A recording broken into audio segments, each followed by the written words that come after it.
Je m'appelle Myriam Delmer, je suis ingénieure forestière. Je travaille pour Groupe GDS comme responsable de l'optimisation des activités de récolte. Et on collabore avec EFI Innovation depuis près de 2 ans sur l'offensive de transformation numérique. L'offensive de transformation numérique nous a permis vraiment d'augmenter notre connectivité en forêt. En Gaspésie, on n'a vraiment pas beaucoup de réseaux cellulaires dans nos régions, surtout forestières. Puis parfois, ça peut être très long de pouvoir atteindre du réseau dans les villages puis les villes autour de nous. Donc, la connectivité nous a vraiment permis d'aider la gestion en général de nos chantiers.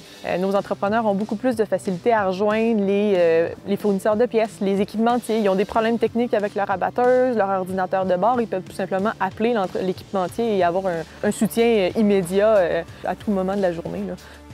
Et aussi, on utilise la connectivité pour des raisons de santé-sécurité. On a eu un cas où on a eu un accident de travail, on avait besoin de sortir la personne en urgence, d'appeler l'ambulance. Au lieu de devoir sortir du chantier pour aller chercher du réseau ou utiliser un téléphone satellitaire qui ne fonctionne pas toujours, on a pu facilement contacter les ambulanciers puis amener la personne au point de ralliement. Et finalement, pour les employés du donneur d'ouvrage et aussi de l'entrepreneur forestier, c'est beaucoup plus facile d'avoir accès à parler à sa famille le soir quand les enfants vont se coucher.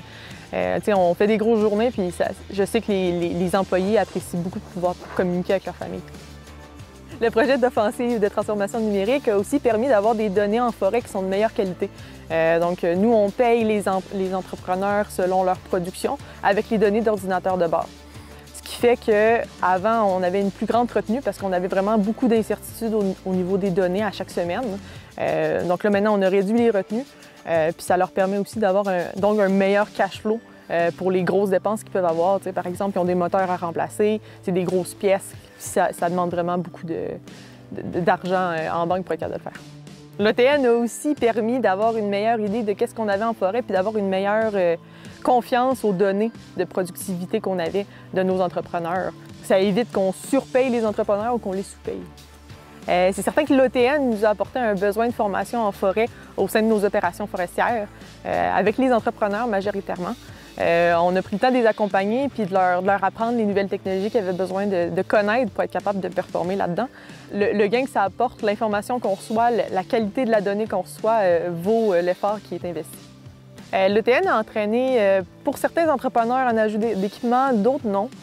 Par exemple, les entrepreneurs ne partaient pas tous sur le même pied d'égalité. Il y en avait qui n'avaient pas de vernis électronique, qui n'avaient pas d'optimisation dans leur machine.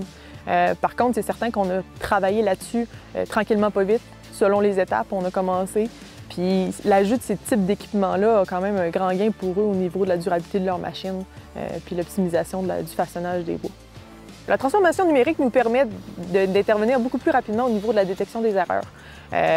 Par exemple, en utilisant le vernis électronique, puis en faisant des arbres échantillons, des arbres de précision à chaque semaine, on peut voir que parfois on a des machines qui ont des problèmes techniques, des problèmes mécaniques et détecter des anomalies au niveau des volumes. Par exemple, on avait une machine dernièrement qui surestimait le bois de 25 sur le parterre de coupe. Donc là, on a pu intervenir vraiment rapidement. Avant, on s'en serait probablement rendu compte seulement à la fin de l'année. La collaboration qu'on a fait avec EFI Innovation nous a permis de gagner du temps en termes de développement technologique et aussi de formation. Ils ont pris le temps de venir sur le terrain, de parler avec les entrepreneurs, les opérateurs, les rassurer, leur indiquer ce qu'on allait faire puis vers où on s'en allait avec ça. Puis de nous apprendre des connaissances qui sont très peu connues dans le milieu forestier, surtout du Québec et du Canada.